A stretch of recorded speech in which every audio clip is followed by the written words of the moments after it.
Hey guys, we got a Phantom Knights deck profile here. In my tier list video, I said this was a deck that I was playing, and I think it's one of the best decks in the format. This is my take on the deck. It's not too unique and different, but I do think it's a good deck, and it's something that I wanted to get on the channel. So I also won locals with it, but that's irrelevant to it. But we'll go ahead and start. 3 Torn Scales. The Phantom Knights are all pretty self-explanatory, so I'll just cut through them. I still like Stained Greaves. It comes up sometimes when you don't open enough of the actual extenders. And it's a free dump that you can send off Bardiche. It doesn't really come up, but the access is nice. It also lets you play into the Wind Statue because it's the only Phantom Knight that can actually beat into it. And that is important.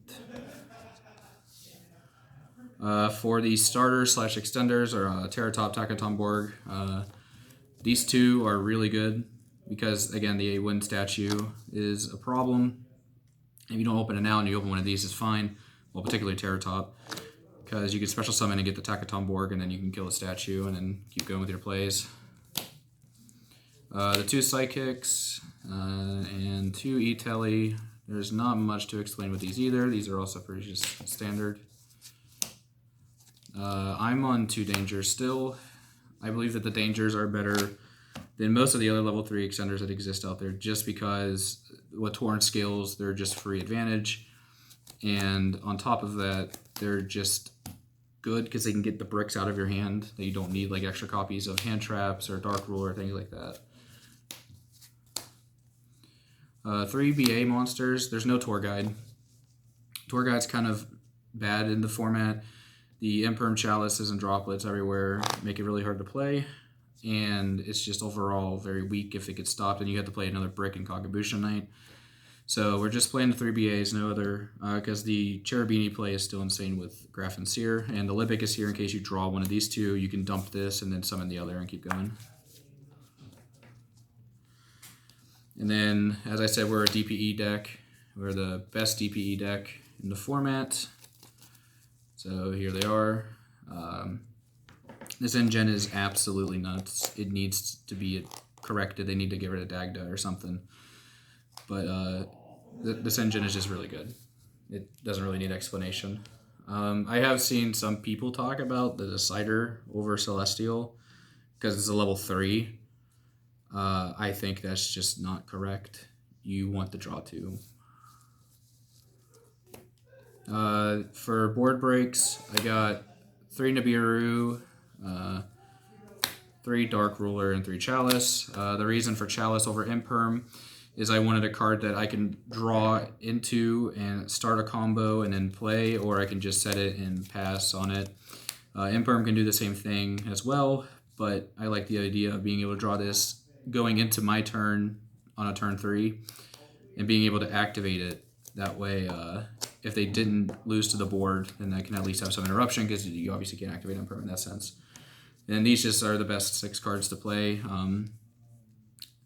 No Droplet. I have Droplets. I have access to it. It's just, I don't think that it's really all that great. There are a lot of cards that you don't want to get rid of in the deck, and it doesn't fix those hands, and it just makes the good hands where you'd have the cards to discard better.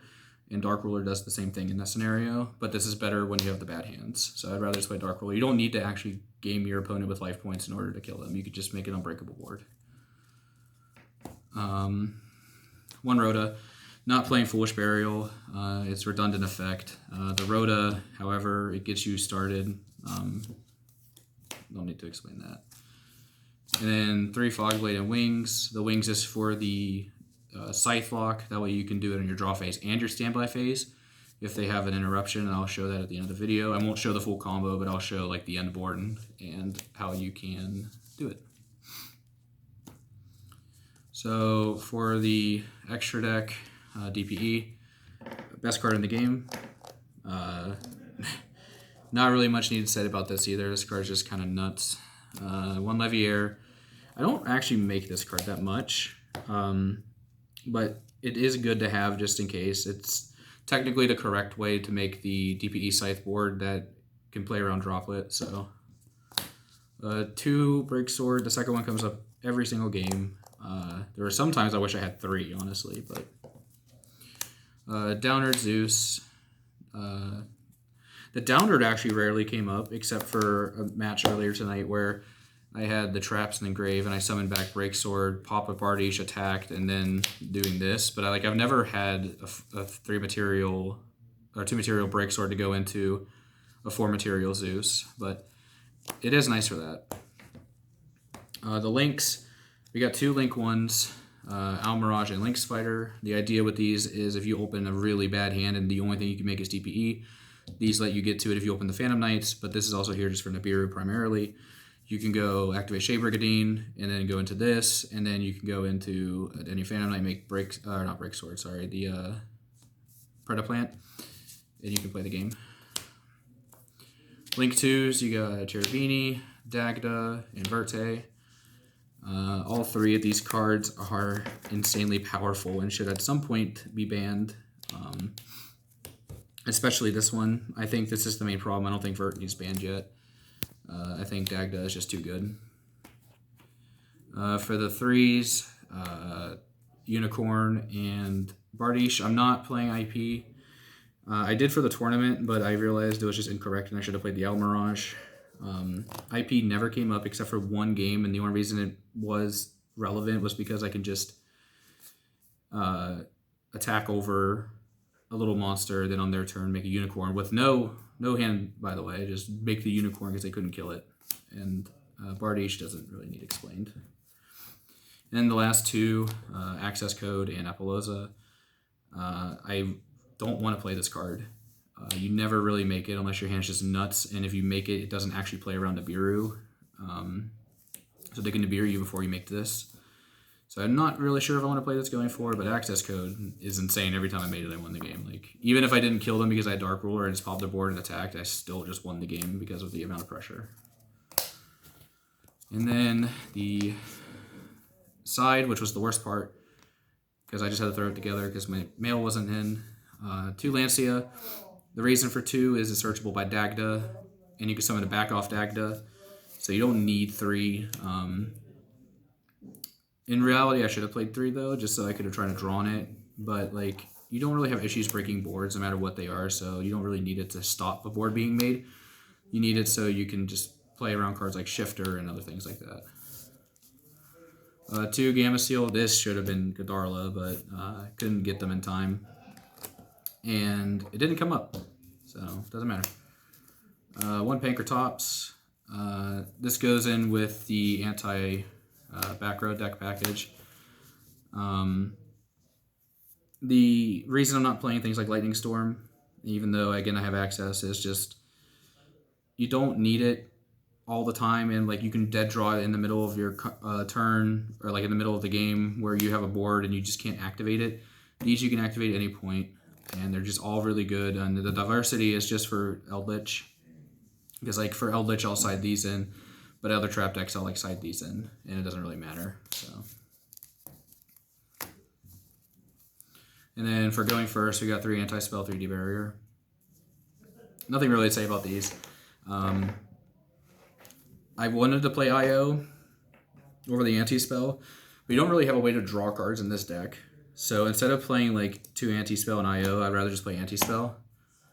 And I know that seems weird, but anti-spell is just somewhat better because your opponent can set the cards and you can just remove them with your cards like Breaksword and Bardiche. So you can make them set them and then they get popped.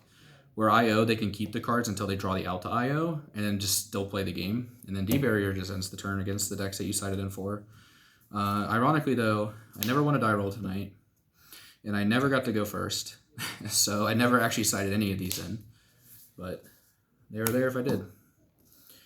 So the end board that I was referring to, let me get all these out of the way. The only things that really matter is this is what your end board looks like with these, and then Destroyer Phoenix. And you needed to get, we're just going to put a Wings in the grave because it doesn't matter. And then you need a Breaksword in the grave. So the way this works, so graveyard's down here. So on your turn, this is your end board. Any amount of Fog Blades doesn't matter. you activate DPE on Verte to destroy them, and this frees up the zone that he's pointing to. So then you go to your draw phase. Oh, I forgot to set the scythe. Haha. Professional over here. So the scythe is over here. From your graveyard, you banish the trap, and then you summon back Breaksword. Breaksword Bardiche destroys this Breaksword. Scythe activates. Your opponent activates Imperm Chalice or Droplet. They negate it. Droplets once per turn, and they probably try to stop you in the middle of your turn with other hand traps, so it's unlikely they have more. So now we go to standby phase where DPE reactivates, or resummons itself. Now we activate DPE effect, destroying Scythe and Dagda. And since these are both in the graveyard now, Dagda's effect can activate the special summon Scythe, activate Scythe's effect. Because for some reason, Scythe is not once per turn. I mean, it's very hard to, like, need that situation where you could. But you can double Scythe lock your opponent. It plays around 1 interruption, assuming 2 if you already had some played on your turn. But that is it for the profile. Deck's a lot of fun. It's very good. I would recommend testing this deck, getting used to it for the YCS in Pasadena, which I should be there for that. And this is probably the deck I'm going to take. So maybe not this exact list, but I am probably going to take the deck. Remember to comment, rate, subscribe, and thanks for watching.